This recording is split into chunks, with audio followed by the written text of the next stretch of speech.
नमस्कार दोस्तों, आपका स्वागत है मेरे चैनल ध्रुव वॉइस पर। आज हम एक बहुत ही प्रेरणादायक कहानी लेकर आए हैं जो आपको बुद्ध के ज्ञान से दूसरों के मन को समझने का रास्ता दिखाएगी। अगर आपको यह कहानी पसंद आए तो इस वीडियो को लाइक करें और हमारे चैनल को सब्सक्राइब जरूर करें ताकि आप आगे भी ऐसी ही प्रेरणादायक कहानियां सुन सकें। एक समय की बात है, गौतम बुद्ध अपने शिष्यों के साथ यात्रा कर रहे थे। एक छोटे से गांव में पहुंचने पर गांव वाले बुद्ध के पास आए क्योंकि उन्होंने बुद्ध की बुद्धिमानी और करुणा के बारे में सुना था।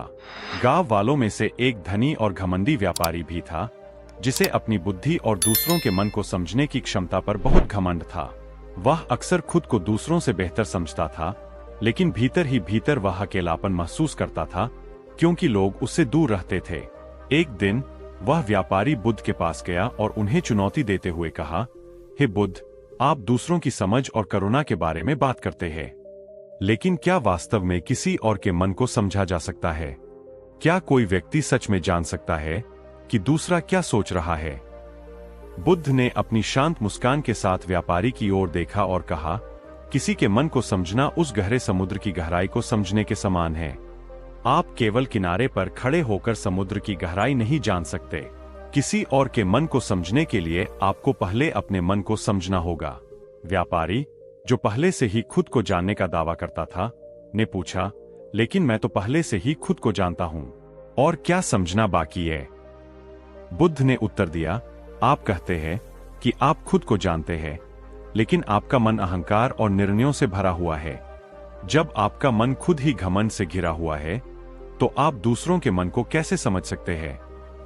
व्यापारी ने थोड़ा असमंजस में पूछा, अगर मैं अपनी बुद्धि से दूसरों का मन नहीं पढ़ सकता तो फिर कैसे पढ़ूं? बुद्ध ने फिर एक दृष्टांत सुनाया, अंधे और हाथी की कहानी। एक बार एक राज्य में 6 अंधे व्यक्ति रहते थे। उन्होंने कभी हाथी नहीं देखा था और एक दिन गांव में एक हाथी लाया गया। गांव वाले अंधे व्यक्तियों को हाथी का अनुभव करने के लिए आमंत्रित करते हैं। प्रत्येक अंधे व्यक्ति ने हाथी के अलग अलग हिस्से को छुआ। पहले व्यक्ति ने हाथी के शरीर को छूते हुए कहा, हाथी दीवार की तरह है। दूसरे ने उसके दांत को छूते हुए कहा, नहीं, हाथी तो एक भाले जैसा है। तीसरे ने उसकी सूंड पकड़कर कहा, हाथी तो सांप की तरह है। चौथे व्यक्ति ने हाथी के पैर को छूकर कहा, हाथी तो पैर जैसा है। पांचवें व्यक्ति ने हाथी के कान को छूते हुए कहा, हाथी तो पंखे जैसा है। और छठे व्यक्ति ने उसकी पूंछ पकड़कर कहा, हाथी तो रस्सी जैसा है। अंधे व्यक्ति आपस में बहस करने लगे। हर कोई यह दावा कर रहा था कि वह सही है। उनकी बहस तेज होती गई, यहां तक कि राजा ने हस्तक्षेप किया और कहा, तुम सब सही हो, लेकिन केवल एक हिस्से में। हाथी वह सब कुछ है जो तुमने कहा, लेकिन तुमने पूरा हाथी नहीं देखा। बुद्ध ने निष्कर्ष निकाला, इसी प्रकार जब हम दूसरों को देखते हैं तो हम केवल उनके एक हिस्से को देखते हैं। हर व्यक्ति के जीवन का एक अलग दृष्टिकोण होता है। दूसरों को सच में समझने के लिए हमें बिना निर्णय के करुणा के साथ सुनना होगा और यह मानना होगा कि हमेशा कुछ नया सीखने को है। व्यापारी ने अपनी गलती को महसूस किया और बुद्ध के चरणों में झुकते हुए कहा, मैंने अपनी जिंदगी दूसरों को समझने की सोच में बिता दी, लेकिन मैंने कभी सच में उनकी सुनी ही नहीं। मैंने हमेशा उन्हें अपने सीमित दृष्टिकोण से आका। बुद्ध ने मुस्कुराते हुए कहा, दूसरों के मन को समझने के लिए पहले अपने मन की दीवारें हटाओ। अहंकार को छोड़ दो और इसके बजाय करुणा और विनम्रता से लोगों के पास जाओ। केवल तब ही तुम सतह के पार जाकर उनके दिलों की गहराई को देख पाओगे। व्यापारी बुद्ध के इस ज्ञान से प्रेरित होकर लोगों को सुनने और समझने की कोशिश करने लगा।